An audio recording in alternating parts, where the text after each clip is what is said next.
श्री राम राम सभी को। आप सभी का स्वागत है गोष्ठी में, भगवत गीता गोष्ठी में। हम लोग चौथे अध्याय का 9वां श्लोक पिछली बार हमने किया था। और इसी अध्याय में भगवान अर्जुन जी पे कृपा करके अपने बारे में बताना आरंभ करते हैं कि वो अवतार क्यों लेते हैं, कैसे लेते हैं, और अवतार लेने के बाद वो क्या करते हैं। वो सारी चर्चा हुई। और जो 9वां श्लोक था उसमें भगवान ने अपने अवतार की, अपने जन्म की और अपने कर्म की, दोनों की दिव्यता के बारे में बताया कि भगवान का जन्म भी दिव्य है और कर्म भी दिव्य है। और जो मनुष्य है, जो जीव है हमारे जैसे, उनका जन्म दिव्य नहीं है ना, किसी का भी नहीं है। क्योंकि सब कर्मों के फल को भुगतने के लिए ही जन्म हमें मिला है। भगवान का जन्म कर्म के फल को भोगने के लिए नहीं होता। वो अपनी इच्छा से जन्म, अवतार लेते हैं, इसलिए उनका जन्म दिव्य है। तो मनुष्यों का जन्म दिव्य नहीं हो सकता, पर कर्म दिव्य हो सकता है अगर हम चाहे तो।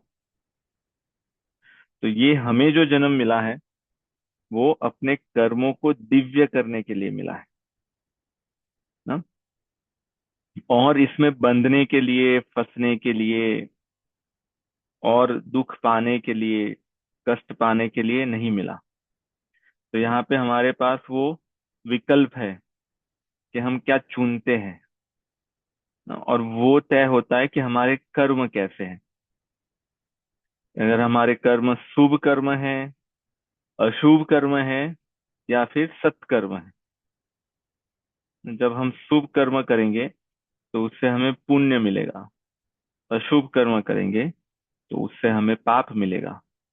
पर ये पाप और पुण्य दोनों कर्म के फल हैं, तो वो दोनों भुगतने पड़ेंगे। और भुगतने के लिए ये शरीर दोबारा मिलेगा ना, अलग अलग जगह पे, अलग अलग लोकों में, अलग अलग कुल में इत्यादि, अलग अलग देशों में, अलग अलग युग में, समय में ये शरीर मिलता रहेगा।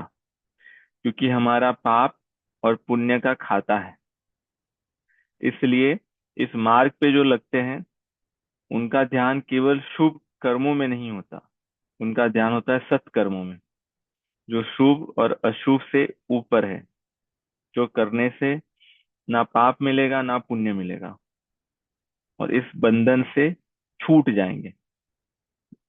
तो उसी पे ये जो श्लोक है ये हमें बहुत विशेष लगा। पहले हम इसको स्किप करने का सोच रहे थे क्योंकि इसके बाद का है वो, ये यथा माम प्रपद्यन्ते तांस्तैव भजाम्यहम्। हमें लगा कि सीधे 11वें पे जाते हैं, पर यहाँ पे रुके तो हमें लगा कि ये तो बहुत ही विलक्षण श्लोक है ये। इस अध्याय का नाम है ज्ञान कर्म संन्यास योग। क्योंकि इस अध्याय में भगवान ज्ञान की चर्चा करते हैं, ज्ञान योग की चर्चा हो रही है यहाँ पे, सांख्य योग की, कर्म योग की और संन्यास योग की। ये तीनों यहाँ पे दिखने में मिलेगा हमें इस अध्याय में। पर इस श्लोक में अगर हम ध्यान से इसको देखेंगे, इसकी इसकी हम चर्चा जब करेंगे, तब इस श्लोक के माध्यम से हमें कर्म योग, सांख्य योग और संन्यास की बात तो है, पर यहाँ पे भक्ति योग की भी चर्चा भगवान इस श्लोक के माध्यम से कर रहे हैं। चौथे अध्याय में ही भगवान ने भक्ति योग के बारे में या भक्ति के बारे में कुछ बताना आरंभ यहाँ पे किया। तो ये बहुत विशिष्ट श्लोक है, इसमें सब कुछ आ गया, जितने भी योग हैं ना, पूरा सार है यहाँ पे। ठीक है, तो इस श्लोक को हम पढ़ेंगे और फिर इसके बाद चर्चा करेंगे। ठीक है, किसी का कोई प्रश्न है अभी तक? ठीक है। वितराग भय क्रोधा मन्मया माम उपाश्रिता, बहवो ज्ञान तपसा पूता मद भावम मागता। ठीक है, आप में से कोई इसको पढ़िए।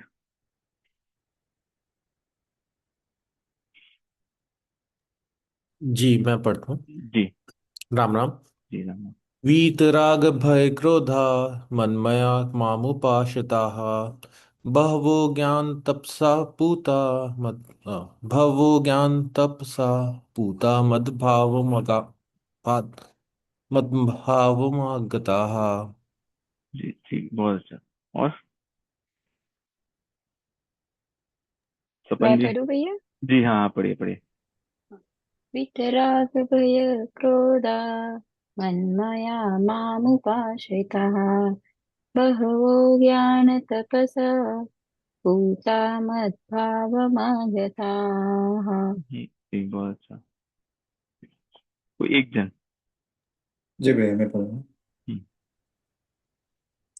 वितराग भय क्रोधा मन्मय मामुपाश्रिताः बहवो ज्ञान तपसा पुता मद्भावमागताः।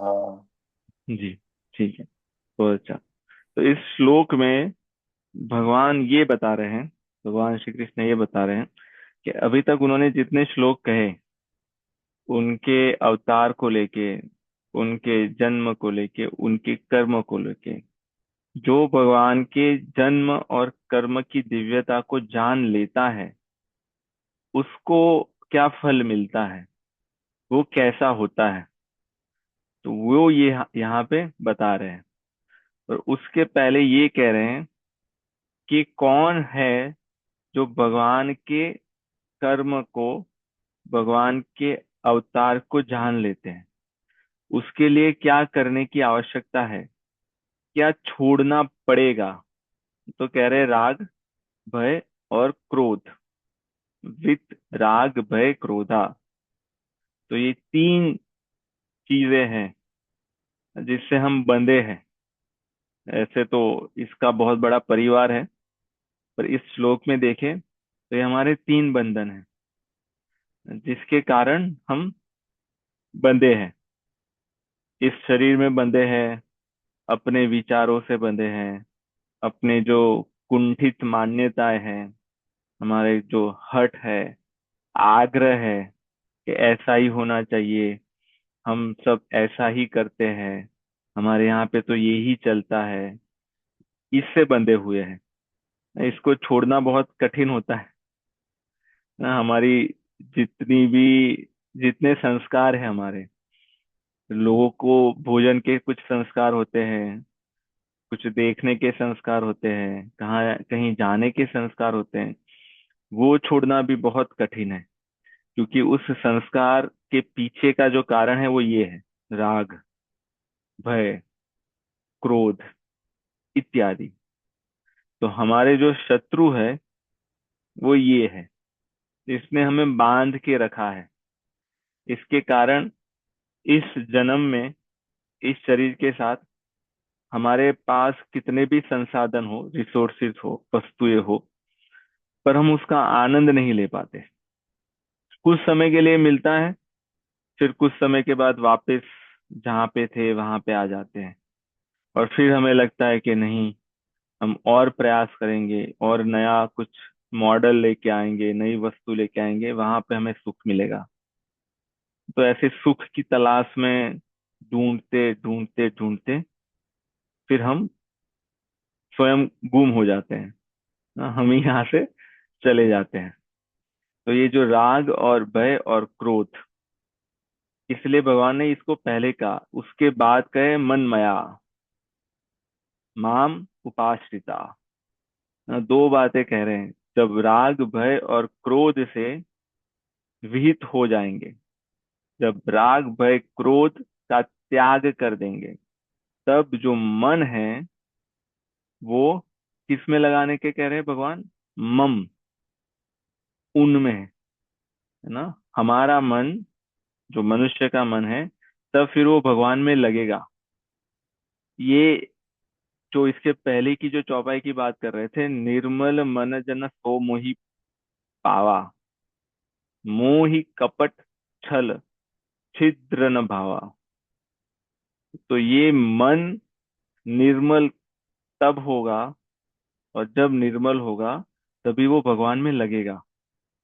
हम सभी का अनुभव है आप अगर सोचिए और बताइए हमारा मन भगवान में कितना लगता है। हाँ, कितने घंटे लगता है। घंटे तो बहुत बड़ी बात है। कितने मिनट्स लगता है। अगर सेकंड्स भी लग गया तो बहुत बड़ी सिद्धि है। हमारा मन सेकंड्स भी भगवान में नहीं लगता, और हम चाह वो रहे हैं ना। सबके घर पे हमने मंदिर रखा है, क्यों? पूजा करते हैं, पाठ करते हैं, आरती करते हैं, नाम जप करते हैं, क्यों? ना, वो जिसके लिए कर रहे हैं उसका फल ये है कि मन भगवान में लग जाए, पर नहीं लगा ना। ये इसके लिए ऐसा नहीं है कि कोई अवस्था होगी कि जैसे ही आप 40 के हो जाएंगे, ओके अभी आपका मन भगवान में लगना आरंभ हो गया। क्या ऐसा होता है सपन जी? ना, अभी तो आप शायद 40 के नहीं हुए, पर है ना, पर हमारे साथ तो ऐसा नहीं हुआ। तो ये अवस्था के साथ नहीं होता। ऐसा नहीं है कि छोटे बच्चों का मन भगवान में नहीं लगता और जो बड़े हो जाते हैं उनका नहीं लगता। हम्म। आजकल तो देखने में आता है किसी का ही नहीं लगता। जो 80 वर्ष के हैं उनका भी नहीं लग रहा। जो 20 के हैं, 5 के हैं, 50 के हैं, नहीं लग रहा। क्यों नहीं लग रहा? ना, क्योंकि जो आगे का है, जो उसकी कंडीशन है या प्री रिक्वेस्ट है कि राग भय और क्रोध, उसका जब तक त्याग नहीं होगा, जब तक उससे विमुख नहीं होंगे, तब तक मन भगवान में नहीं लगेगा। जब भगवान में मन लगेगा तभी माम उपाश्रिता होगा। तब भगवान का आश्रय लेंगे। विभीषण जी का मन भगवान में लगा था? सपन जी क्या लगता है आपको? नहीं, वही तो पहले तो राज्य में अस्थिर ही था, मुझे ऐसा लग रहा है। हाँ, पर जब वो वहां पे पहुंचे शरणागति के लिए, हम्म। लंका से जब पहुंचे, तो वो तो शरणागति हो गई। पर उसके पहले जो आप कह रहे हैं राज्य वाली एक स्थिति थी उनकी, और शरणागति, पर उनके बीच में क्या लग रहा है आपको? उनका मन भगवान में लगा होगा या लगा था? मुझे नहीं लगता है, क्योंकि वहां पे भय भय था उनको शायद, तो उसी कारण शायद ना लगा हो वो। हाँ, तो पूर्ण रूप से नहीं लगा था। पर जब भय की निवृत्ति हो गई, राग की निवृत्ति हो गई ना, जब लात लगी, उसके बाद फिर भय चला गया उनका, राग चला गया। तो वो लात लगने के बाद और शरणागति के पहले उनका मन पूर्ण रूप से भगवान में लगा था। मन भगवान में लगा तभी तो वो भगवान के आश्रित हुए, कि नहीं? तो इसको अगर हम सोचे, इसका चिंतन करें, हमारा मन जहां पे लगा है हम उसके आश्रित है। जिसका मन धन में लगा है वो धन को अपना आश्रय मान रहा है। जिसका मन अपने बच्चों में लगा है वो बच्चों को अपना आश्रय मान रहा है। ऐसा सोच रहा है या सोच रही है कि ये बच्चे हमारा ध्यान रखेंगे, ये बच्चे हमारी सेवा करेंगे इत्यादि, क्योंकि मन वहां पे लगा है। इसलिए उस व्यक्ति को या वस्तु को वो अपना आश्रय मान रखे हैं, कि नहीं? यही है ना। अगर हमारा मन कोई पद पे लगा है, नाम पे लगा है इत्यादि, तो उसको ही हमने अपना आश्रय मान रखा है। हम्म? जी सपन जी। तो भैया, इसमें मतलब ऐसे बताया भगवान ने कि राग भय और क्रोध से मुक्त हुए बिना मद्भाव मद मद मद मद भाव की प्राप्ति नहीं होती। तो हम अपने अंदर देखिए, कैसे पहचाने कि ये जो आसक्ति है, हमारी सबसे बड़ी आसक्ति कौन सी है? क्योंकि कभी कभी लगता है हम उसको देख नहीं पाते, हमारी आसक्तियों को। तो उसके लिए सबसे पहला कदम क्या होना चाहिए एज अ साधक? तो पहला तो जो आपका जो प्रश्न है उसमें जो प्रश्न है कि हमें कैसे पता चलेगा कि हम किस में आसक्त हैं।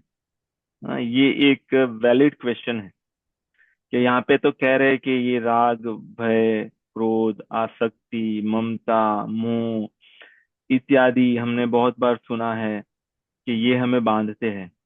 पर हमें कैसे पता चलेगा कि हमें मोह है, हमें ममता है, हमें राग है, हमें भय है इत्यादि, है ना।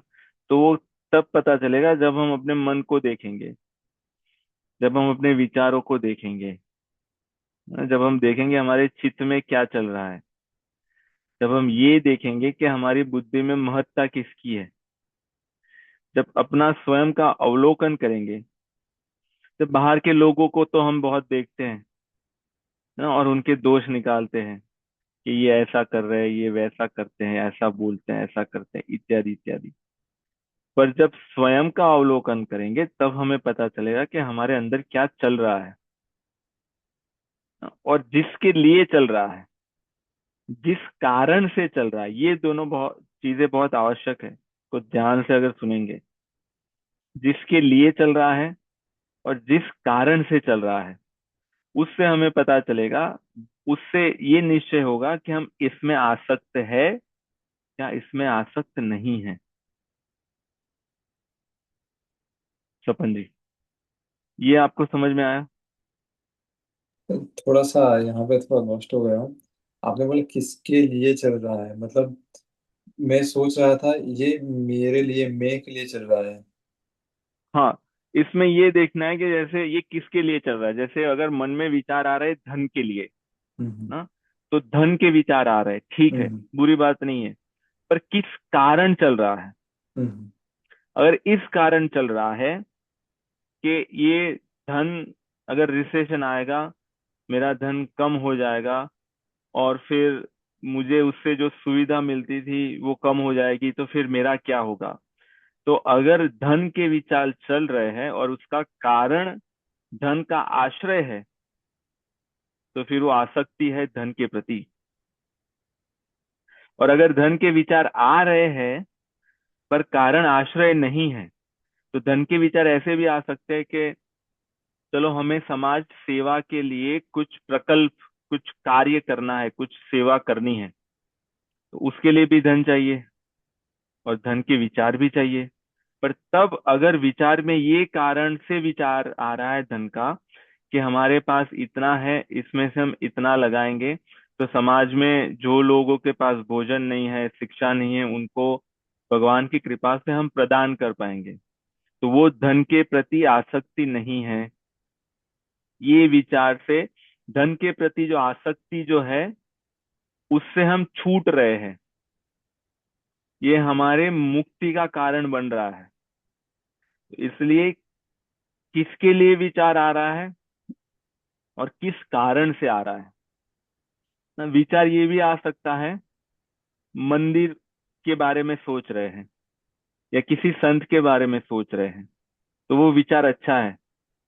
तो अगर कारण ये है कि मंदिर में जाएंगे, उनसे ये मांगेंगे, क्या मांगेंगे, संसार की कोई वस्तु मांगेंगे कि हमारा प्रमोशन मिल जाए, ये मिल जाए, वो मिल जाए, तो जो कारण है वो संसार के आश्रय के लिए मंदिर के विचार आ रहे हैं, संत के विचार आ रहे हैं ना।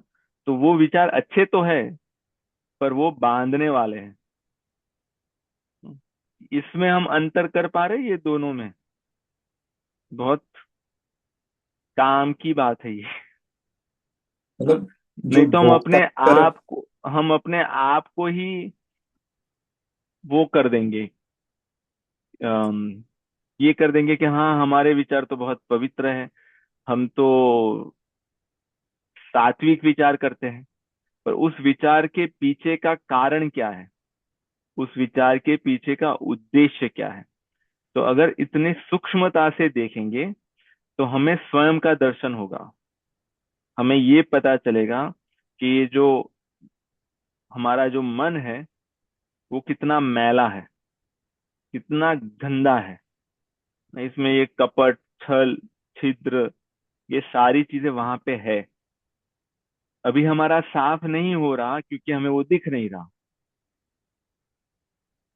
है ना। हमें पता ही नहीं है कि कितनी गंदगी हमारे अंदर पड़ी है। हमें तो अपने आप को ऐसे लगता है कि हमसे श्रेष्ठ कोई नहीं, है ना। हम तो अपना बताते, तो यही चलता है मन में। और दूसरे सभी में दोष दिखता है, पर अपने में नहीं दिखता। तो ये जो इस पद्धति से अपने में दिखेगा, तब फिर उसकी क्लीनिंग होगी। जी चपन जी। हाँ, तो कुछ। मतलब यहाँ पे जो भोक्ता जो है, मतलब चीजों में हम आसक्ति हमारी वो भोक्ता भोगने को लेके बहुत बड़ी रहती है। तो यहाँ पे मतलब आसक्ति और भोग दोनों समान ही कहेंगे, उस चीज को फिर उसको अलग देख सकते हैं। जी। तो इसको इसको ऐसे देखें। जीव का स्वभाव होता है सुख प्राप्त करने का। उसको सुख चाहिए, है ना। क्यों सुख चाहिए? क्योंकि हम सुख सिंधु के हैं। जो है वो भगवान, वो सुख के सागर है, और हम उनके अंश है। तो ये हमारे अंदर ये वृत्ति है, हम्म। ये टेंडेंसी है कि हमें सुख मिले। केवल मनुष्यों में भी नहीं, सभी जीव में, है ना। जैसे अगर आप कुत्ते को पुचकारेंगे तो आपके पास आएगा, उसको सुख चाहिए। कितना भी हिंसक जीव होगा, उसके साथ कोई हिंसा करेगा, उसको अच्छा नहीं लगेगा, उसको भी सुख चाहिए। सभी जीवों को सुख चाहिए। पेड़ पौधे से लेके सभी जीव जो है, उनको सुख चाहिए। तो हमारी जो मांग है वो सुख की है। ठीक है, ये सभी के लिए कॉमन है। अभी इस मांग की पूर्ति के लिए हमें दिख रहा है, हमें ये जानने में आ रहा है कि ये सुख अलग अलग मार्ग में मिलेगा। यहां से भ्रम हो रहा है हमें। हमें ये लग रहा है कि ये सुख संसार के ये जो भोग है उससे मिलेगा। समझ रहे हैं आप, है ना। जैसे अगर किसी को प्यास लगी हो, सभी सभी प्यासे हैं, और अभी कोई जाएगा, उसको लगेगा कि अगर मैं इस प्रकार का ड्रिंक पी लूंगा तो मुझे मेरी प्यास बुझ जाएगी, तो वो पी रहा है ना। कोई किसी प्रकार का शरबत पी रहा है, या वो कोको कोला पी रहा है, पेप्सी पी रहा है, इत्यादि इत्यादि, और भी सारे प्रकार के सोडा पी रहा है। उसका ये भ्रम हो गया है कि मेरी प्यास इससे बुझेगी ना। पर हमें पता है कि अगर प्यास बुझानी है तो उसके लिए पानी चाहिए, जल चाहिए, बहुत सीधा। तो आपने कोक पी ली, कुछ समय के लिए आपको अच्छा लगा, पर उससे आपकी प्यास नहीं बुझी, और बढ़ी। फिर आपने कहा कि चलो अभी पेप्सी ट्राई करते हैं। आपने वो भी ट्राई कर ली, उससे भी आपकी प्यास नहीं बुझी। फिर आपने कुछ और ड्रिंक, तो यही चक्कर चल रहा है। तो आप जो कह रहे भोग भोग भोग इस वस्तु में है, या हम भोग सुख इस भोग से मिलेगा, ये भ्रम है जीव का। सुख भोजन से मिलेगा, ये भ्रम है जीव का। सुख धन में है, धन का भोग करेंगे तब सुख मिलेगा, ये भ्रम है। क्योंकि अगर आप देखो, अगर धन की बात करें ना, अगर जैसे भारत में हुआ था डिमोनेटाइजेशन, बहुत लोग थे जिनके पास करोड़ों कैश पड़ी थी, और जैसे डिमोनेटाइजेशन हुआ, उस धन की वैल्यू क्या रही? जिस धन के लिए इतने झगड़े हुए होंगे परिवार में, उसको छुपाया होगा, उसके लिए छल किए होंगे, सारे पाप किए होंगे। क्यों? क्योंकि उससे एक आशा थी कि इस धन से भोग मिलेगा, सुख मिलेगा। पर जैसे ही वो धन को इनवैलिड कर दिया गया, फिर उस धन को क्या किया गया? बहुत लोगों ने जला भी दिया। उस धन की कोई वैल्यू नहीं रही। तो हमारी जो आसक्ति है वो धन में नहीं है, धन के द्वारा जो वस्तु मिल रही है उनमें है। हमारी आसक्ति उस वस्तु में भी नहीं है ना। जैसे धन के माध्यम से हम भोजन बनाते हैं ना, हमें भोजन नहीं चाहिए, भोजन से जो सुख मिलने की जो आशा है, वो सुख के लिए हम भोजन लेते हैं। उस भोजन को प्राप्त करने के लिए हम धन कमाते हैं। उस धन की प्राप्ति के लिए पाप हो जाए या पुण्य हो जाए उसका कोई ध्यान नहीं रखते, वो कर लेते हैं। क्योंकि हमारी आसक्ति जो है, या हमें जो चाहिए, वो वो सुख है। पर ये सारी प्रोसेस करके जब हम पहुंचते हैं, क्योंकि इसमें बहुत सारे स्टेप्स हो गए ना, क्योंकि धन कमाना पड़ेगा, भोजन लाएंगे, वस्तुएं लाएंगे, उसमें से भोजन बनाएंगे, भोजन करेंगे, उसके बाद फिर हमें जो अंदर की जो संतुष्टि चाहिए वो कुछ समय के लिए मिलेगी, और फिर वापस जैसे थे वैसे आ जाएंगे। तो ये जो भ्रम है कि इसमें से मिल जाएगा, उसके लिए ये सब कर रहे हैं। जैसे हम सोचे कि लोग चाहते हैं कि उनको उनका नाम हो जाए।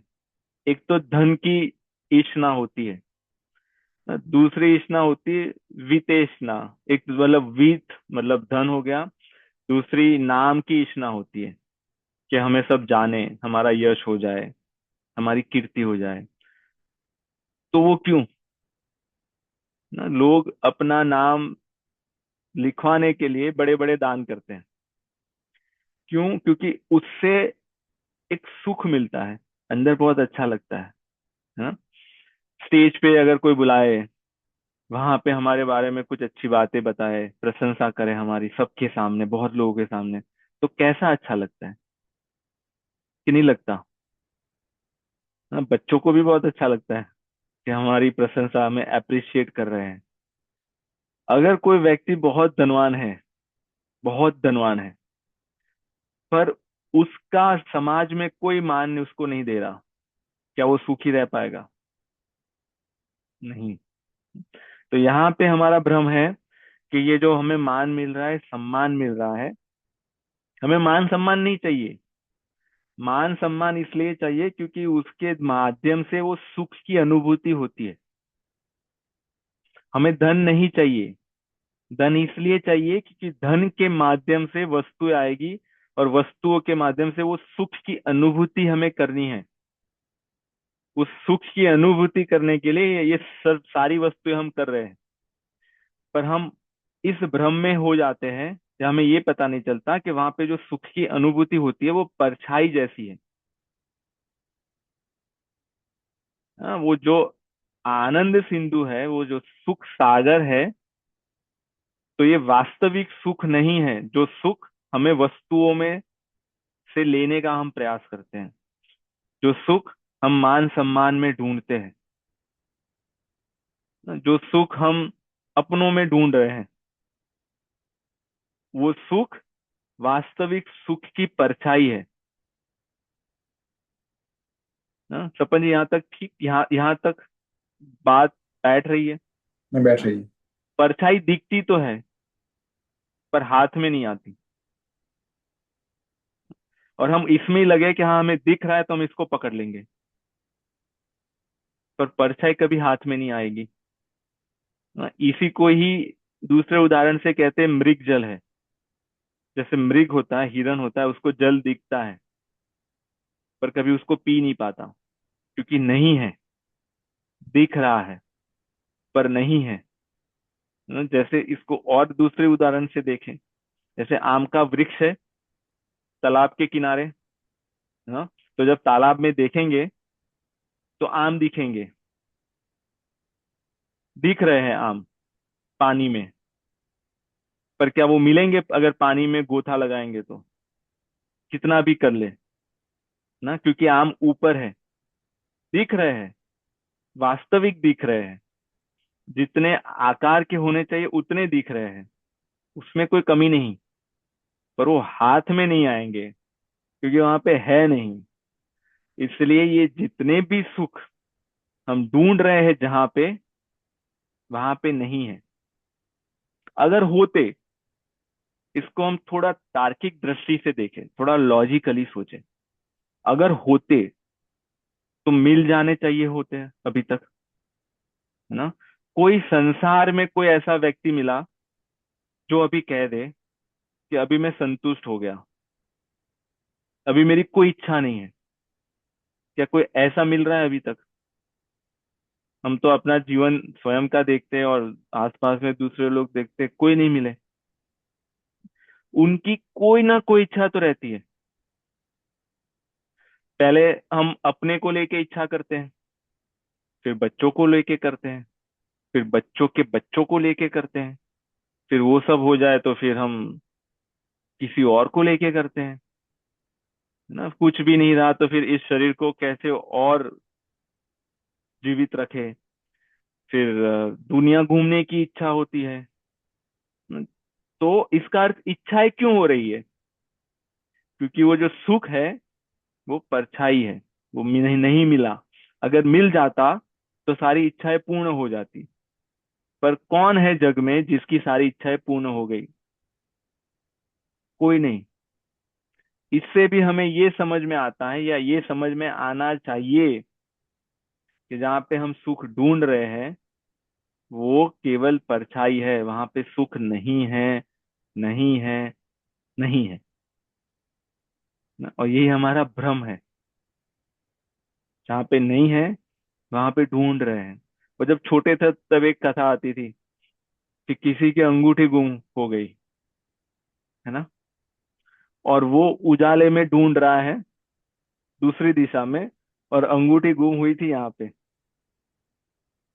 और वो कोई पूछता है कि भाई यहाँ पे क्या कर रहे हो, तो बोले अंगूठी ढूंढ रहा हूँ। बोले यहाँ पे खुई थी? बोले नहीं, यहाँ पे नहीं गुम हुई थी, वो तो वहां पे गुम हुई थी, पर वहां पे अंधेरा है इसलिए यहाँ पे ढूंढ रहा हूँ मैं, है ना। तो हमारी यही दशा है। यहाँ पे उजाला है, यहाँ पे कन्वीनियंट है, इसलिए हम यहाँ पे कर रहे हैं। वहां पे थोड़ी और मेहनत करनी पड़ेगी, थोड़ा और कष्ट लेना पड़ेगा उस इस मार्ग पे ना। इसलिए हमें जहाँ पे सरलता है हम अपने डेस्क पे बैठे बैठे सुख ढूंढ रहे हैं, पर ऐसे सुख नहीं मिलेगा ना। जी सपन जी। तो भैया इसमें थोड़ा सा और सूक्ष्म जाते हैं। राग, द्वेष, भय, क्रोध, ये सब तो मतलब सुख वगैरह, ये धीरे धीरे धीरे अंदर जाते तो देखते हैं ये सब मन से ही जुड़े हुए हैं। तो और हम ही जो है जो मन को बाद में पता है कि ये खाने से मतलब मीठा खाने से डायबिटीज बढ़ रहा है, थोड़ा और कमा लेता हूँ तो और कमाने से मेरा जो हेल्थ है और मेरा जो मानसिक जो है वो भी वो हो रहा है। और थोड़ा और घूम लेता हूँ तो मुझे थोड़ा सा मतलब क्या है कि जो कष्ट है शरीर को वो हो जाते हैं। तो ये जो मन है, मन ये सारी चीजें करवाता है और हम मन को मना भी देते हैं। तो जी यहाँ पे मतलब लड़ाई तो अंदर ही चल रही है, मन की मन के साथ ही चल रही है ऐसा लग रहा है। जी। तो इसको इसको ऐसे देखें, जो हमारा मन है वो एक करण है। इसको हम कहते हैं अंतःकरण, है ना। करण का अर्थ है टूल, कोई साधन। मन साधन है। अंतःकरण का मतलब अंदर है, दिख नहीं रहा, हमारे अंदर है, पर वो करण है, साधन। बहिकरण होते हैं, जैसे हाथ, है ना, बाहर का करण है, साधन है। साधन का कार्य होता है कुछ करना ना। साधन से कार्य होते हैं। अभी मन हो गया करण, बुद्धि भी करण है, चित्त भी करण है, अहंकार भी करण है। ये चारों करण है। जो राग है, भय है, क्रोध है, वो उसके अंदर के भाव है ना। भय भाव है, फीलिंग है, वो इमोशंस है। वो भय, वो भाव जब आए तो वो मन में आए, उस साधन में पहुंचे वो भाव। उस भाव ने उस मन को ग्रसित कर लिया। उस साधन के अंदर वो इमोशंस आए, फीलिंग्स आए। उसके कारण फिर मन का जो आउटपुट है ना, क्योंकि जो साधन है, जो टूल है, उसका कुछ इनपुट होगा, उसको कुछ देंगे और वहां से कुछ निकलेगा ना। जैसे गाड़ी है, उसका इनपुट है पेट्रोल डीजल, और इसका आउटपुट है गाड़ी चल रही है, एक जगह से दूसरी जगह पे ले जा रही है, वो उसका आउटपुट है। मन का इनपुट है ये सारे फीलिंग्स, सारे भाव ना। उसका आउटपुट क्या है? विचार, संकल्प, विकल्प ना। भाव ये आया अंदर के भय है, इससे भय है, तो विचार क्या आएगा? अभी भाग जाते हैं ना। तो संकल्प करेगा, विकल्प करेगा, बुद्धि उसको सहायता करेगी। बुद्धि, मन मिलके जो बहिकरण है शरीर, उनको बताएंगे कि अभी भागो, तो वो भागेगा। तो मन किसके आधार पे चल रहा है? ये जो अलग अलग प्रकार के जो भाव आ रहे हैं उससे मन चल रहा है ना। ये भाव कहाँ से आ रहे हैं? अब ये प्रश्न आएगा, क्योंकि हम और सूक्ष्मता से जाते हैं। ये भाव कहाँ से आ रहे हैं? मन में ये जो विचार, ये भाव आ रहे हैं जिससे विचार बन रहा है, तो ये भाव कहाँ से आ रहे हैं? ये भाव आ रहे हैं हमारे संस्कारों से। हमारे स्वभाव में ये जो संस्कार पड़े हैं, वहां से प्रेरणा पूर्णा हो रही है ना। यही वासनाएं हैं जो बहुत गाढ़, बहुत दृढ़ है, बहुत जन्मों की, जो वहां पे पड़ी है। तो वो आती है मन में, और फिर मन उसको मान लेता है, और उसके प्रकार से सारी क्रियाएं होती है। इसलिए हमारे धर्म में 16 संस्कारों की बात करते हैं। क्यों? क्योंकि ये जितने संस्कार लेके आए हैं, जिससे हम बार बार दुख में पड़ते हैं, उन संस्कारों को की सफाई के लिए अच्छे संस्कार देते हैं ना। गर्भाधान संस्कार, संस्कार, उसके बाद फिर जब बच्चे का जन्म होता है, तब वो संस्कार केवल विधि नहीं है कि भाई हमने कुछ मंत्र कर दिया और पंडित जी को बुला दिया और पंडित जी ने कुछ कर दिया और हो गया। वो संस्कार ये है कि उनको ज्ञान दे रहे हैं। उससे क्या है, जो पुराने ये जो गलत संस्कार है, दुष्संस्कार है, वो अच्छे संस्कार से उसकी धुलाई कर रहे हैं। तो अगर ये 16 संस्कारों का अच्छे से उपयोग किया जाए, तो इतने जन्मों के जो संस्कार है उसको हम धो सकते हैं। तो ये 16 संस्कारों की व्यवस्था हमारे स्वयं की मुक्ति के लिए है। पर आजकल उसको हमने विधि बना दिया, एक फॉर्मेलिटी हो गई है ना, एक हमारे लिए फंक्शन हो गया, वो एक सेलिब्रेशन हो गया। बस उसका जो महत्व है वो हमें नहीं पता, या वो हम नहीं कर पाते। तो जो आपका जो प्रश्न था उस पे हम वापस आते हैं। तो ये मन करवा रहा है हमसे। क्यों? क्योंकि मन में हम ये सारी चीजें दे रहे हैं। अगर मन में अगर हम प्रेम दे, तो मन उसके हिसाब से चलेगा, क्योंकि जो करण है, करण साधन, उसकी स्वयं की इच्छा नहीं होती है ना। वो जिसके लिए बना है वो करेगा। पर वो अपने हिसाब से गाड़ी ऐसा नहीं कहेगी कि नहीं मैं नॉर्थ में नहीं जाऊंगी, मैं केवल साउथ में ही ड्राइव करती हूँ। या गाड़ी ऐसा नहीं कहेगी कि मैं केवल 100 माइल्स पर आवर ही ड्राइव करूंगी, मैं 10 माइल्स आवर पे ड्राइव नहीं करूंगी। वो जो साधन है, जो चलाने वाला है, उसके कंट्रोल में होता है। तो मन साधन है।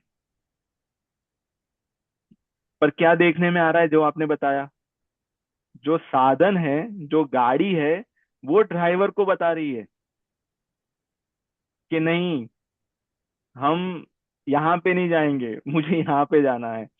और ड्राइवर बेचारा बन गया है कि ठीक है आपको जहाँ पे इच्छा हो आप ले जाओ। तो यही दुर्गति हो रही है। क्यों? क्योंकि हम साधन का उपयोग नहीं कर रहे अच्छे से, जैसे करना चाहिए। ड्राइवर हम हैं, मन हमारा साधन है, बुद्धि हमारी साधन है। हम चाहे वैसे इसका उपयोग हम कर सकते हैं ना, पर वो करने का या तो हमारे पास बल नहीं है, या तो ये ज्ञान नहीं है। इसलिए हमने उस पे छोड़ दिया और आंखें बंद करके बैठ गए, जैसे धृतराष्ट्र है ना, अंधे हो गए और साधन को बोला, मन को बोला तुम्हें जो अच्छा लगे तुम करो। तो फिर वो क्या करेगा? यही करेगा वो। हाँ, क्योंकि उसमें यही यही सारे संस्कार आते रहेंगे। तो इसके अंदर अच्छे संस्कार जब भरेंगे, तब मन में क्रोध की जगह पे दया आएगी, है ना, भय की जगह पे निर्भयता आएगी, चिंता की जगह पे निश्चिंतता आएगी ना, और शंका की जगह पे, संशय की जगह पे निशंक होएंगे हम।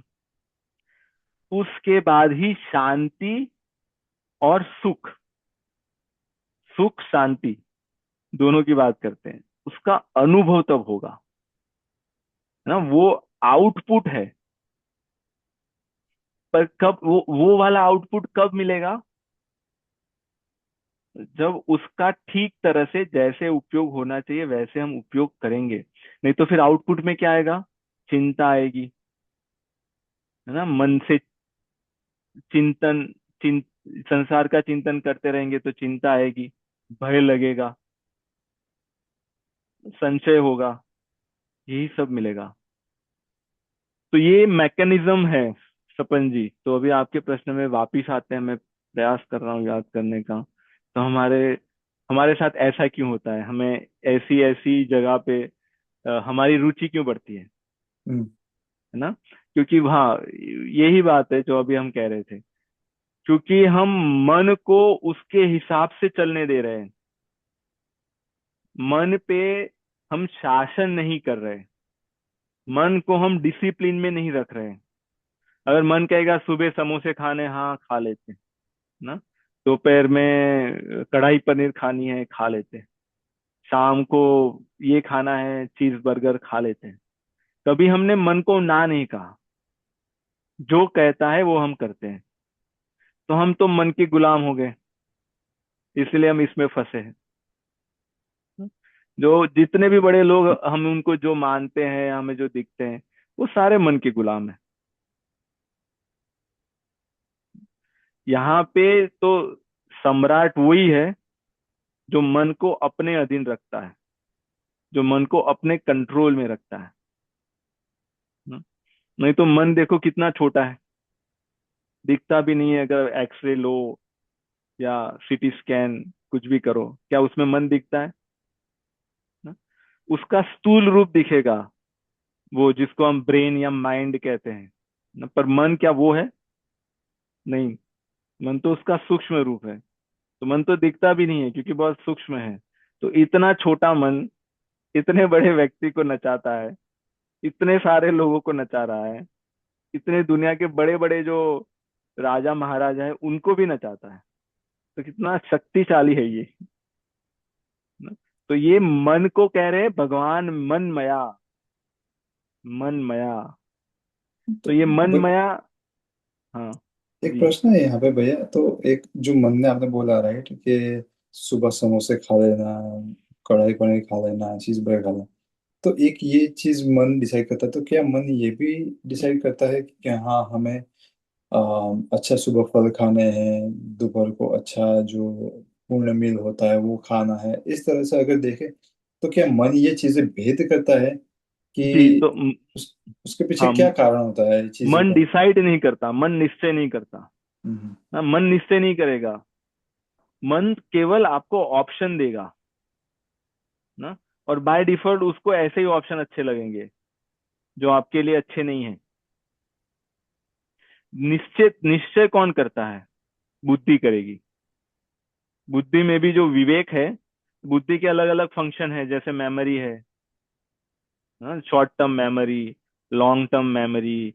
उसमें भी जैसे तार्किक मेमोरी होती है, या लोग जो तर्क लॉजिक के लिए जो उपयोग करते हैं, इंटेलिजेंस है। और उसमें विवेक है, विजडम, वो भी बुद्धि का ही एक भाग है। तो जो विवेक है, विवेक का उपयोग करके बुद्धि निश्चय करती है कि आपकी सेहत के लिए इतना तला अच्छा नहीं है, आपको नहीं खाना चाहिए ना?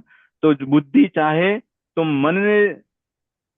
मन की जो इच्छा हो रही है कि समोसे खाने हैं, तला खाना है, तो बुद्धि उसको ओवर रूल कर सकती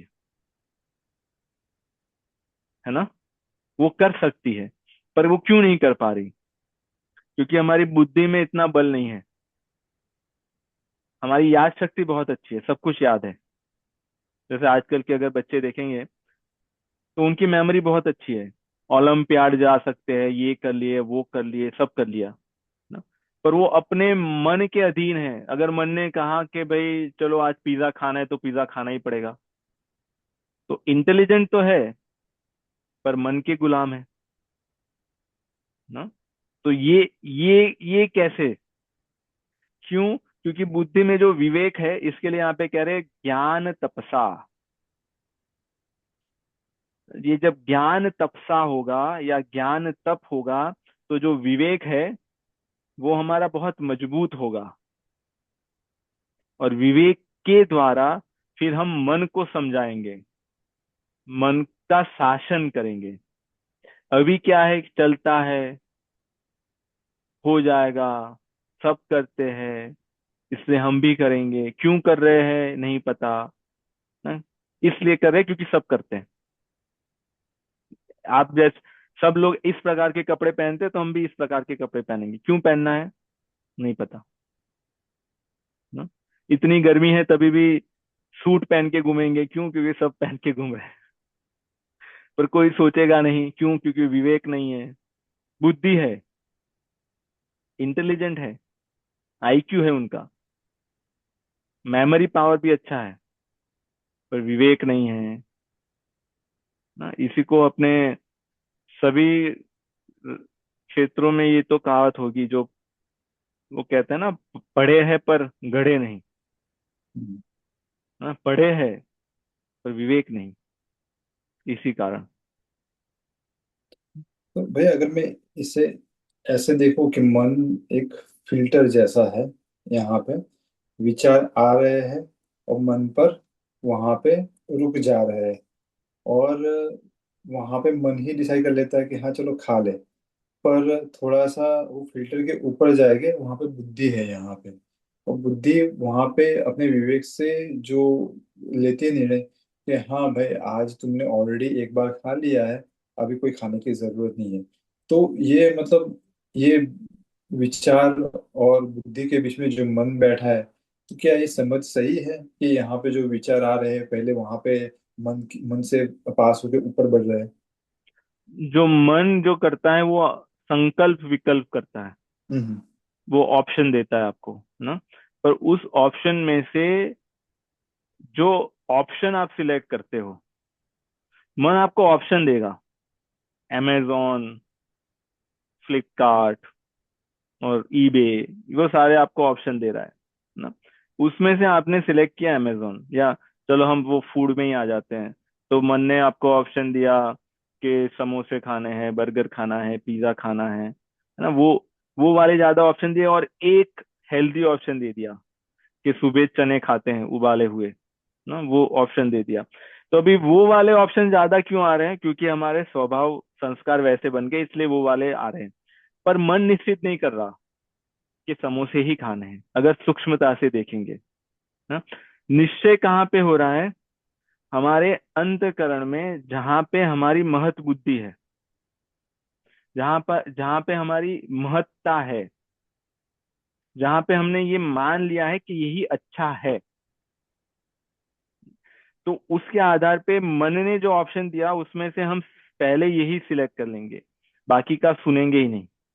कि हाँ हाँ हाँ, समोसा, आपने तो मेरे मन की बात कह दी, कहते हैं ना, मेरे मन की बात आपने जान ली, क्योंकि मुझे बहुत अच्छा लगता है, मुझे अच्छा लगता है मतलब मेरे अंदर, मेरे अहंकार में उसकी महत्ता बैठ गई है।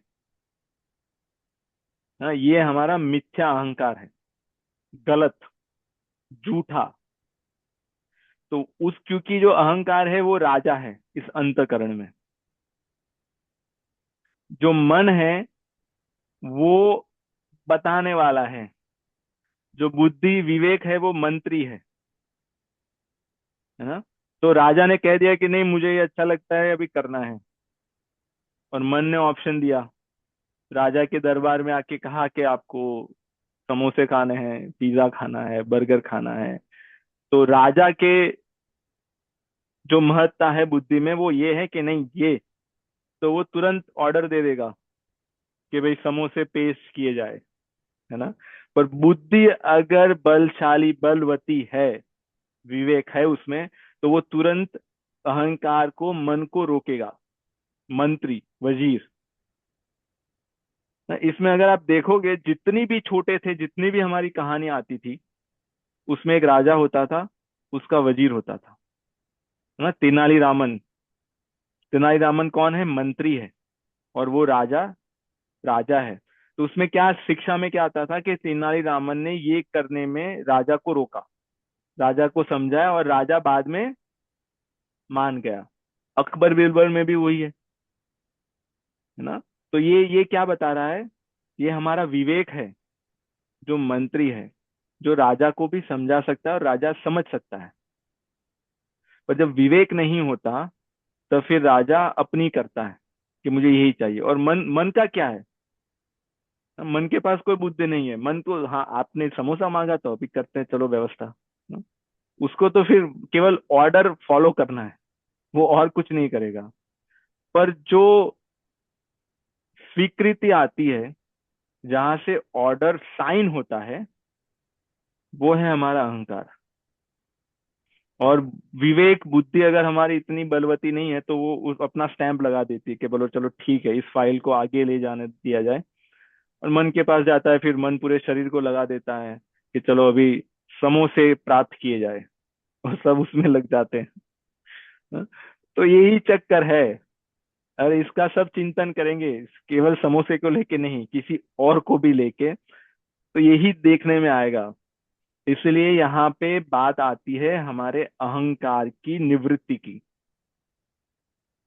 हाँ, जब तक हमारा मिथ्या अहंकार है, तब तक हमें ऐसे ये नचाता रहेगा। हाँ? जी श्याम प्रिया जी, आप कुछ कह रहे हैं? राम राम भैया। जी। अम, हाँ। हाँ, मैं वही कि जैसे ये खाने की चीज या जो भी अच्छे बुरे की चीज होती है, तो उसमें तो डिफरेंशिएशन समझ में आता है कि ये अच्छा है, बुरा है, ये नहीं करना है। लेकिन कभी कभी अच्छाई वाली चीजें भी ऐसी होती है कि वो आपको बड़े अच्छे से पछाड़ती है। जैसे जी। मैं खुद की बात करती हूँ। मुझे कोई झूठ बोलता है तो मुझसे वो सहा नहीं जाता कि झूठ क्यों बोलते हो, सच बोलो, जो बोलना है सच बोलो। और जब ऐसा होता है तो बहुत क्रोध आ जाता है। तो ऐसी परिस्थिति में कैसे अपने आप को संभाले, क्योंकि मीन्स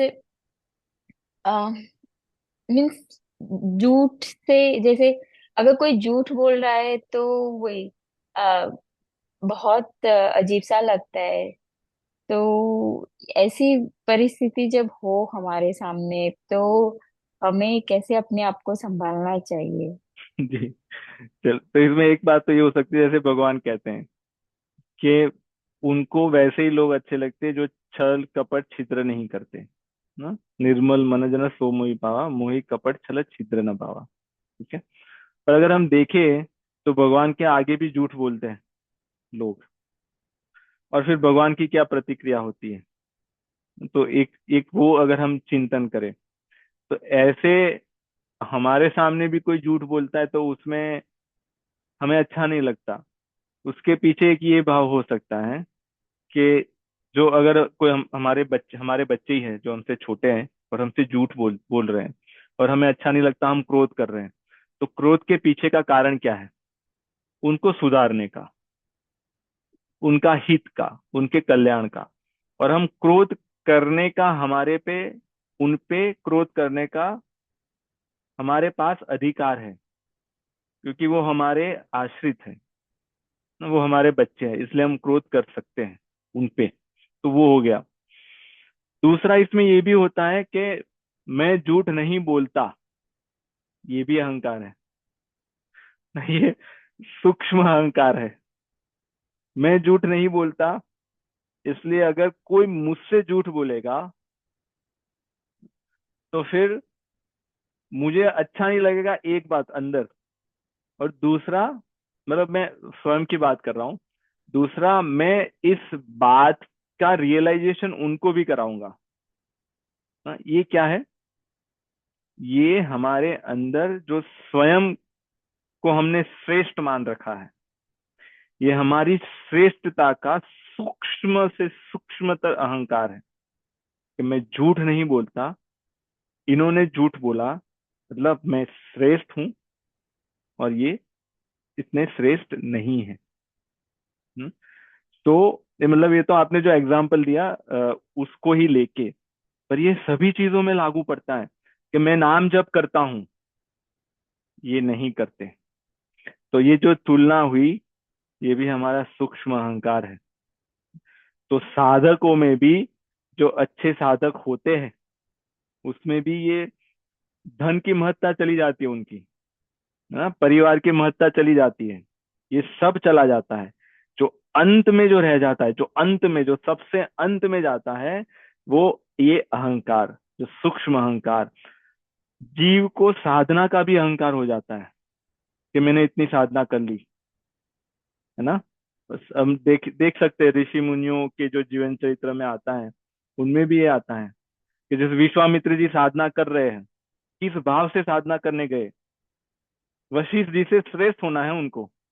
क्योंकि जो कथा में अगर आपने सुना होगा, वशिष्ठ जी के पास जो कामधेनु गाय थी और उनको नहीं मिली, और फिर उन्होंने, वो पूरा युद्ध हुआ, और फिर उन्होंने अपनी सिद्धि जो उनके पास थी, वशिष्ठ जी ने गऊ में से ही बहुत सारे सैनिक आ गए, ये सब देख के उनको लगा उनके पास तो कुछ नहीं है।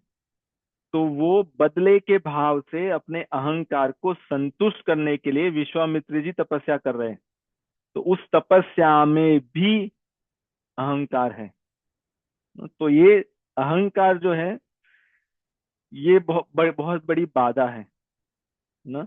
ये इसमें इसमें ये भी है कि जैसे एक तो ये होता है कि चलो हम सात्विक भोजन करते हैं, है ना, ये भी अहंकार हो सकता है। और हम अहंकार नहीं करते, उसका भी अहंकार होता है ना। तो ये इतना जटिल है कि अगर मन में आ गया कि देखो, नारद जी, है ना, हमें हमें काम इससे विजेता हूं कैसे मैं। बचे हम? मैं काम विजेता हूँ। जैसे शिव जी ने तो काम पे क्रोध किया था, जब कामदेव आए तो क्रोध करके शिव जी ने उसको जला दिया। और जब कामदेव मेरे सामने आए तो मैं क्रोधित नहीं हुआ, है ना, मैं मोहित नहीं हुआ, उसका अहंकार हो गया। मैं अहंकार नहीं हुआ, उसका भी अहंकार हो सकता है। तो उसको बचने के लिए, है ना, अगर मतलब प्रश्न तो इनका है, पर ये सभी के लिए लागू पड़ता है ना। ये स्थिति कभी ना कभी तो आएगी, और अभी भी हो सकती है। तो इससे बचने के लिए यही यही उपाय है, मन मया माम उपाश्रिता। क्योंकि अहंकार में क्या है, हम जब अहंकार में मैं श्रेष्ठ, मैं के बाद जो लग गया, मैं श्रेष्ठ, मैं साधक, मैं साधु, मैं ऋषि, मैं मुनि, है ना, मैं आचार्य, जो जो मैं के बाद जो लगा, ये सारे अहंकार के प्रतीक है। मैं धनवान, मैं बुद्धिमान, मेरा इतना बल, ये मैं के बाद जो लगा, ये सारे अहंकार के प्रतीक है। तो इससे कैसे बचे, इसके लिए गोस्वामी जी का जो मार्ग है उसको अपनाना पड़ेगा, है ना। मैं कुछ नहीं हूँ, मैं सबसे छोटा, मैं सबसे दीन, सबसे नीच, सबसे हीन, मेरे में कुछ ही नहीं है। हाँ, जैसे गुरुजी कहते हैं तृण जैसा, तृणादेपक, जो तृण जैसे है, जो तृण होता है, वो हमारे में कुछ भी नहीं है। ये भाव कहना तो हो गया, कहना भी सरल है ना, इसमें भी अहंकार हो सकता है कि मैं सबसे छोटा हूं, इसका अहंकार, है ना। ये कहने का तो समझ में आ रहा है, प्रैक्टिकल में जब करते हैं तो जैसे आपने बोला कि मैं हीन हूँ, ये हूँ, वो प्रैक्टिकल में। लेकिन जैसे मैंने बोला कि कभी हंसते जब सामने कोई बोलता है, क्रोध आता है, तो उस जैसे मैं ये एग्जांपल इसलिए ले रही हूँ क्योंकि मुझे, मैं शॉर्ट टेम्पर हो जाती हूँ अब कुछ कुछ चीजों को लेके, जो मैं टॉलरेट नहीं कर पाती हूँ, और वो मेरा दुर्गुण है, वो मुझे दिखता है। लेकिन अ, उसको करेक्ट, जैसे अगर कहीं बुरी जगह पे जा रहे हैं तो हम अपनी आंखों को बंद कर देंगे, आसपास में ऐसी चीजें हैं कि जो हम खाते पीते नहीं है, तो हम क्या करेंगे, वहां से माइंड को हटा लेते हैं। वो एक राइट अवे एक्शन होता है। लेकिन ये चीज जैसे होती है जब गुस्सा आता है, तो उस समय पे कैसे अपने आप को मीन्स, जैसे प्रैक्टिकल में तो लोग बोलते हैं, बताते हैं कि हमें उस समय पे मौन रह लेना चाहिए। लेकिन फिर भी ऐसी कंडीशन आ जाती है कि जब आप मौन नहीं रह पाते और ब्रेकआउट हो जाते हो, मीन्स 10 10 में से 5 बार नहीं होते, लेकिन 5 बार जब हो जाते हैं, तो वो जो 5 बार नहीं होते हैं, वो ऐसी सिचुएशन होती है कि यू कैन वॉक आउट। लेकिन जो 5 बार नहीं हो पाते, तो उस समय पे ऐसी क्या वो मैजिक वाला कुछ निकाले जो हमें हमारे तो इसमें गुस्से को। मैजिक तो ऐसा कुछ नहीं है ना, ये यही मैजिक है कि मन माया, है ना, जो सतत भगवान का चिंतन होता रहे, तभी हम इससे बच सकते हैं। यही मैजिक है, और यही यही हमें अभ्यास से लाना है, यही हमें करना है, यही हमारा योग है, यही हमारी साधना है। नहीं तो जैसे आपने बोला वही चलता है, जैसे ये भी राग है, ये भी आसक्ति है कि मेरे से कोई झूठ ना बोले, मेरे से सब ऐसा ही व्यवहार करे, है ना, ये भी राग है। अब इस राग की पूर्ति नहीं होती तब क्रोध होता है, और राग की पूर्ति हो जाएगी तब लोभ होगा। जैसे अगर हमारे दो बच्चे हैं, अभी बच्चों का ही लेते हैं, वो थोड़ा सरल होगा, और वो उसमें से एक बच्चा हमसे अभी तक 10 वर्ष का हुआ तब तक हमसे सच ही बोलता रहा, सच ही बोलता रहा, सच ही बोलता रहा, तो हमारी और एक्सपेक्टेशन बढ़ी कि ये झूठ तो बोलना ही नहीं चाहिए। और उसने जीवन में एक बार झूठ बोला, हाँ, तब फिर क्या होगा, हमारा लोभ की पूर्ति नहीं हुई, क्योंकि राग था, सच से राग था, अच्छा राग है, तभी भी क्रोध आ गया, है ना, क्योंकि हमने ये मान रखा है कि वो मेरे सामने झूठ कैसे बोल सकता है। इसमें ये भी हो सकता है, इसका अगर और रिफ्लेक्शन करें, अगर ये वो बच्चा किसी और के सामने झूठ बोलेगा, तो हो सकता है किसी पेरेंट्स को कोई आपत्ति ना हो, बोले ठीक है, मेरे सामने झूठ नहीं बोलना चाहिए। ये क्या है ना, ये तो शुद्ध अहंकार है। अगर सही में बच्चे की भलाई चाहिए, तो वो कहीं झूठ नहीं बोलना चाहिए। तो हमें तो आपत्ति तभी भी होनी चाहिए थी कि वो किसी और के सामने झूठ बोला, पर आपत्ति केवल हमारे सामने, मेरे सामने, ये आता है, मेरे सामने तुमने, मेरे साथ तुमने ऐसा कैसे कर लिया। ये स्वयं के प्रति जो श्रेष्ठता का भाव है, हमने सूक्ष्म में जो हमने अपने आप को जो मान रखा है ना, ये जो है ना, ये यही अहंकार, यहाँ से ये सारी चीजें आते हैं। तो हमें, हमने अपने आप को जो मान रखा है उसको हमें बदलना है ना, कि हमने जो मान रखा है वो हम नहीं है, हम ये है, हम भगवान के दास है। ये सबसे सरल, सबसे सेफ पोजीशन है पूरे सृष्टि में, भगवान का दास, क्योंकि वो दास है ना। पर उस, इस भाव को प्राप्त करना कि हमें भगवान का दास हूं, ये कठिन है। ये केवल बोलने से, सुनने से नहीं आएगी। वो कैसे आएगी, वो इसमें यही, इसलिए इस अध्याय का नाम ज्ञान कर्म, ज्ञान तो है, कर्म भी कर रहे हैं ना, सभी कर रहे हैं, ज्ञान भी है। ये इंफॉर्मेशन किसके पास नहीं है, सभी के पास है, कि मोह है, ये है, वो है, सब सब सबको सब पता है। पर जो तीसरी जो बात है, सन्यास, सन्यास का अर्थ जैसे आप सभी को पता है कि घर बार छोड़ के नहीं चला जाना, वो सन्यास नहीं। सन्यास का अर्थ है वैराग्य, है ना। वो वैराग्य की कमी के कारण हम दास नहीं बन पा रहे हैं, वास्तविक अर्थ में वो दीन नहीं बन पा रहे हैं, क्योंकि वो वैराग्य नहीं है। इसलिए भगवान ने यहाँ पे जो कहा ना, राग से लेके, राग में है, हमें अनुराग में पहुंचना है। ये भाव, मद भावम आगता, भगवान के भाव को प्राप्त होना है, भगवान के स्वरूप को प्राप्त होना है, उनके प्रेम को पाना है, तो वो हो गया अनुराग, और है राग में। तो राग से अनुराग में कैसे आएंगे ना, बीच का जो स्टॉप है वो है वैराग्य। तो राग से वैराग्य से फिर अनुराग। तो ये वैराग्य की कमी है।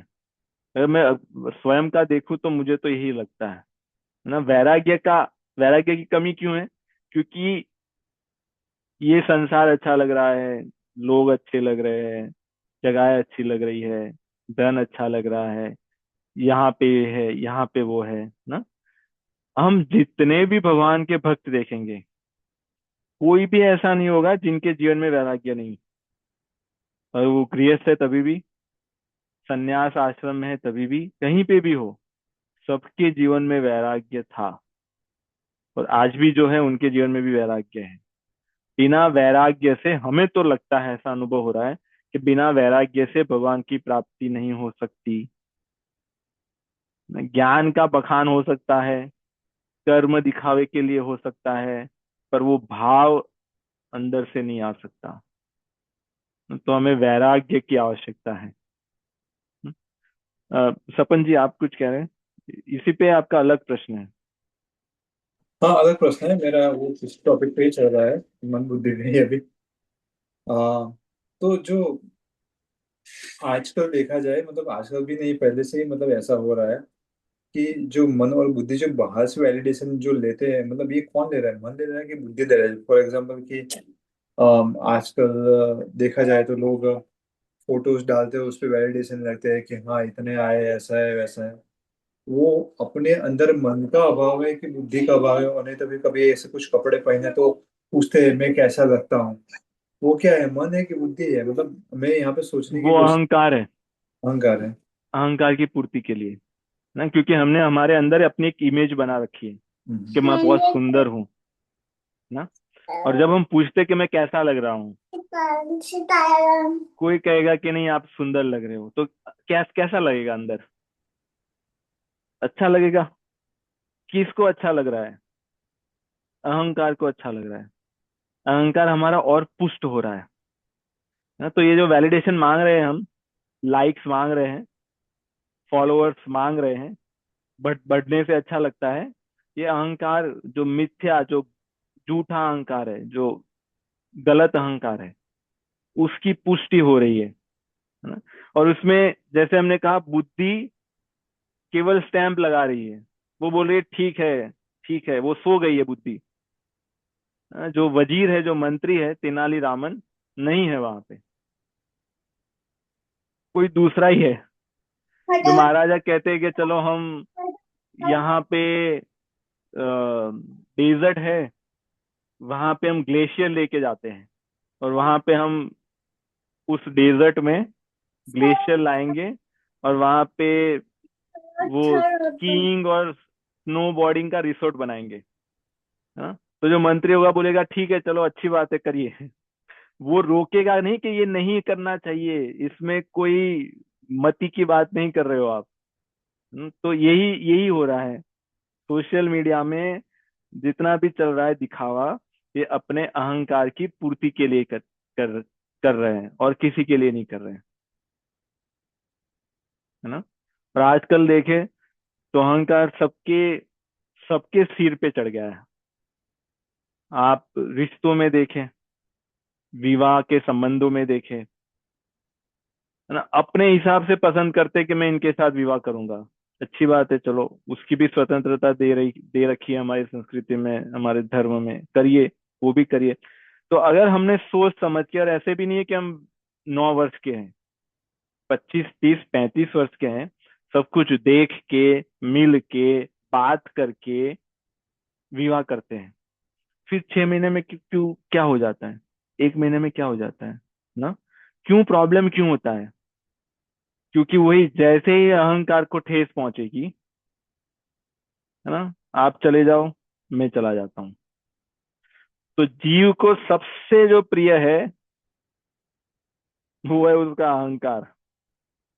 जब तक उसके अहंकार को ठेस ना पहुंचे, तब तक आप मेरे मित्र हो, आप मेरे भाई हो, आप मेरे ये हो, आप मेरे वो हो, आप मेरे वो हो। जैसे रावण विभीषण जी से बहुत प्रेम करता था, जैसे ही उसके अहंकार पे ठेस पहुंची, उसने विभीषण जी को लात मार के बाहर निकाल दिया।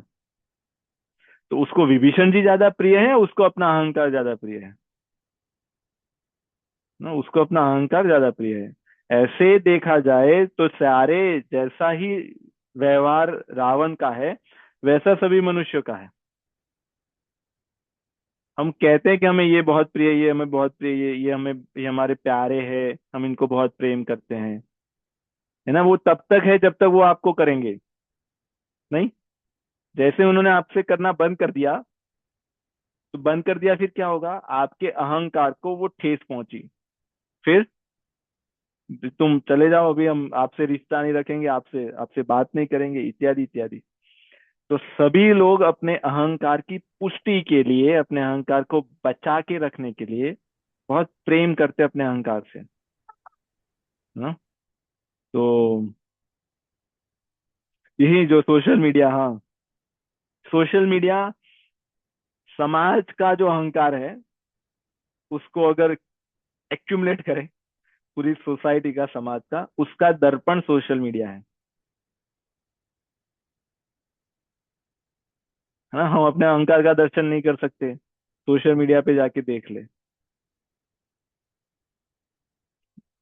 जी आशीष जी, आप कुछ पूछ रहे थे क्या, कुछ बोलने का प्रयास कर रहे थे आप? नहीं नहीं नहीं भैया, वो गलती से अनम्यूट हुआ था।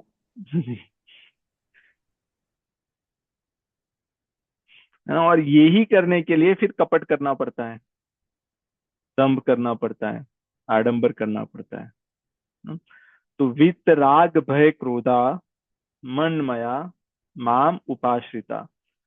तो ये जो गलत अहंकार है हमारा, मिथ्या अहंकार क्यों है? क्योंकि हमने संसार को अपना आश्रय मान रखा है, मान रखा है नहीं। मानने में और है, उसमें बहुत बड़ा अंतर है। संसार को हमने अपना मान रखा है नहीं। तो जैसे हमने संसार को अपना मान रखा है, वैसे ही अगर हम भगवान को अपना मान ले वास्तविक रूप से, फिर हम इस स्थिति जहाँ की बात कर रहे हैं ना, अपने अहंकार से मुक्ति पा पाएंगे। क्योंकि जब हम मुक्ति मोक्ष की बात करते हैं, ऐसा नहीं कि इस जीवन के बाद कहीं जाएंगे और फिर वहां पे हमारे लिए कोई अलग देश होगा और वहां पे 5 स्टार होटल जैसी व्यवस्था होगी और जितने लोग मुक्ति मोक्ष पाए हैं वो सब वहां पे रहेंगे और बहुत सुख सुविधा में रहेंगे। वैसा नहीं, वैसा नहीं है। क्या है मुक्ति का अर्थ? है कि जीते जी हम अपने अहंकार से मुक्त हो जाए, अपने क्रोध से मुक्त हो जाए, अपने भय से मुक्त हो जाए, राग से, मोह से, ममता से, ईर्ष्या से, द्वेष से मुक्त हो जाए, वो ही मुक्ति है ना। क्योंकि जैसे वो मुक्त हो जाएंगे, हमें भगवत आनंद की प्राप्ति हो जाएगी, और जिसके लिए ये शरीर, ये जीवन हमें मिला है। तो संसार का आश्रय जो हमने मान रखा है वो छोड़ के केवल भगवान का आश्रय होगा। इसमें बात है केवल की, क्योंकि भगवान 99.99% नहीं लेते, 100% लेते हैं, है ना। इस मार्ग में 99.99% भी जीरो ही है, और जीरो भी जीरो ही है।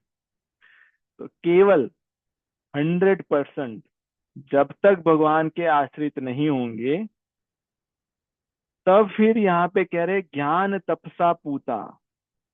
आश्रित हो जाने के बाद इस ज्ञान से, ज्ञान तप से वो पवित्र हो जाएगा। अभी इसका निर्मल मन जन सो मोहि पावा।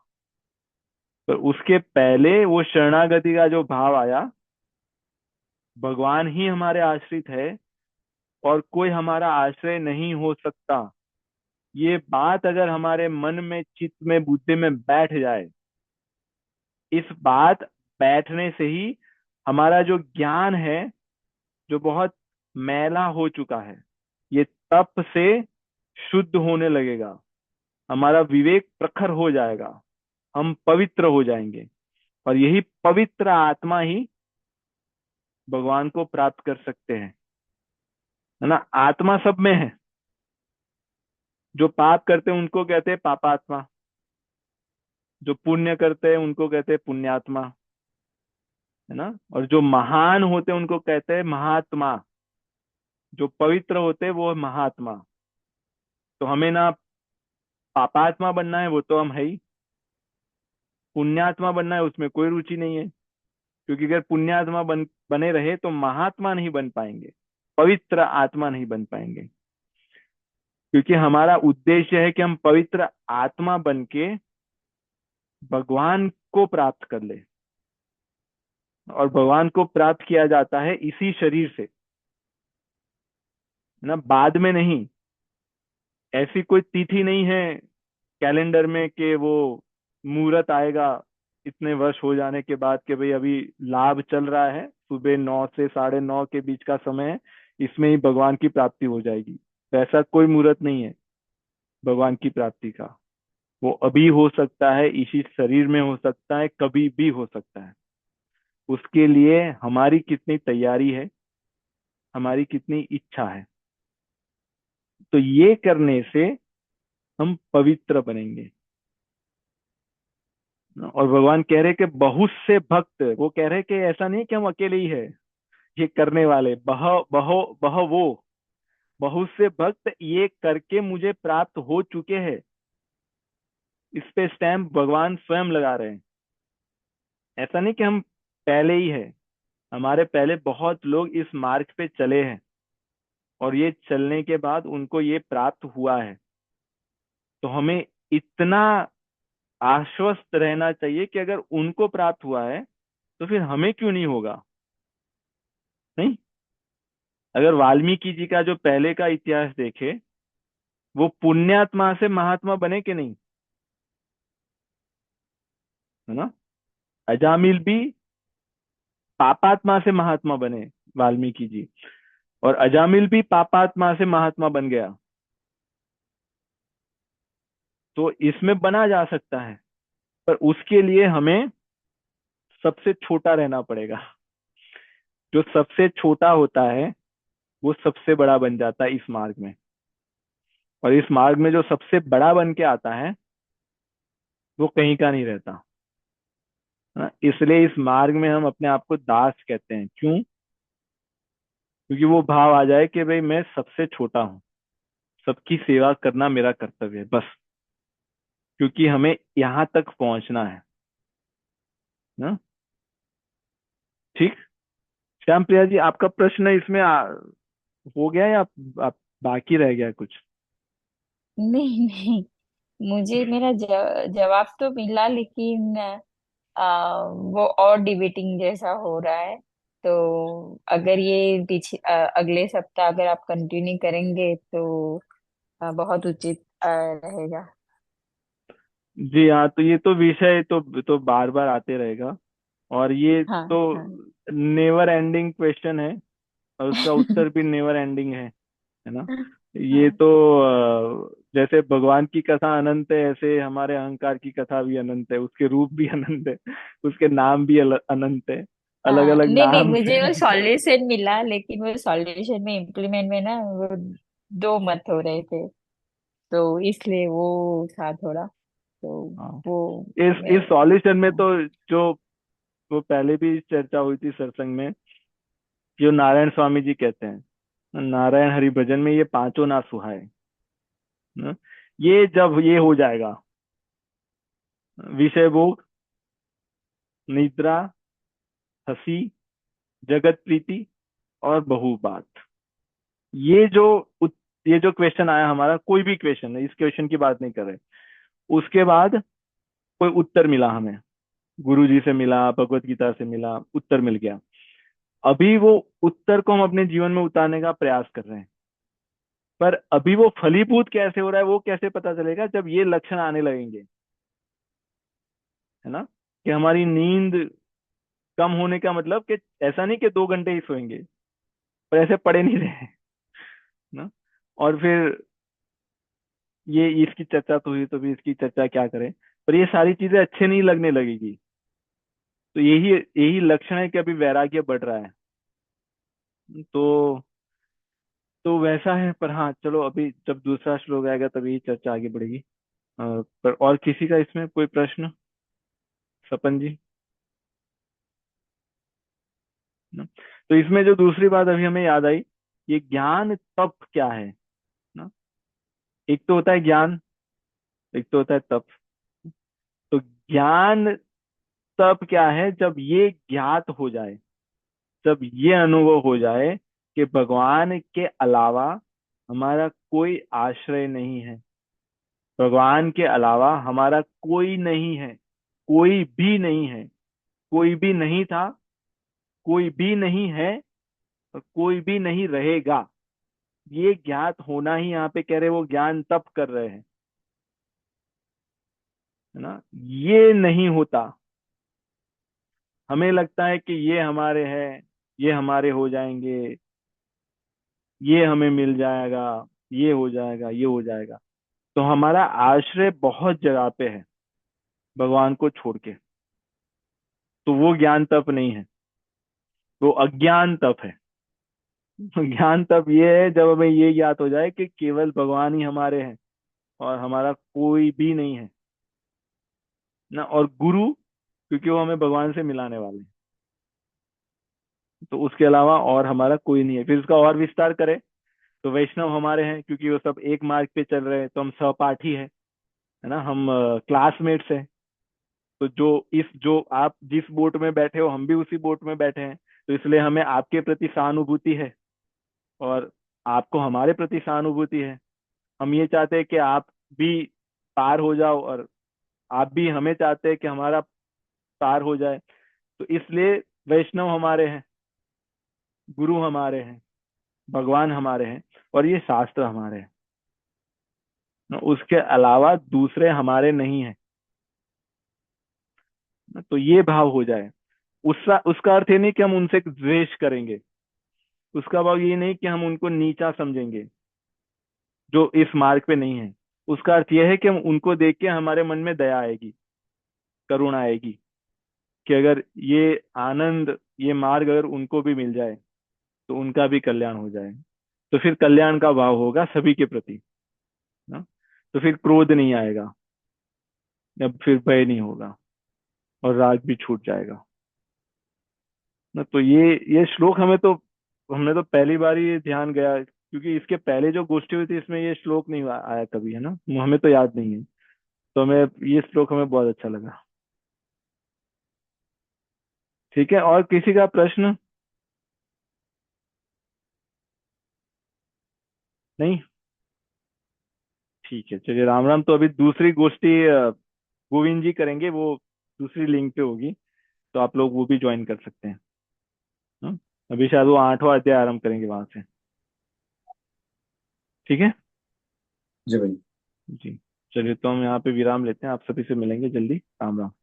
हाँ। चलिए, राम राम राम। राम। राम राम भैया। राम राम। जी, राम राम जी।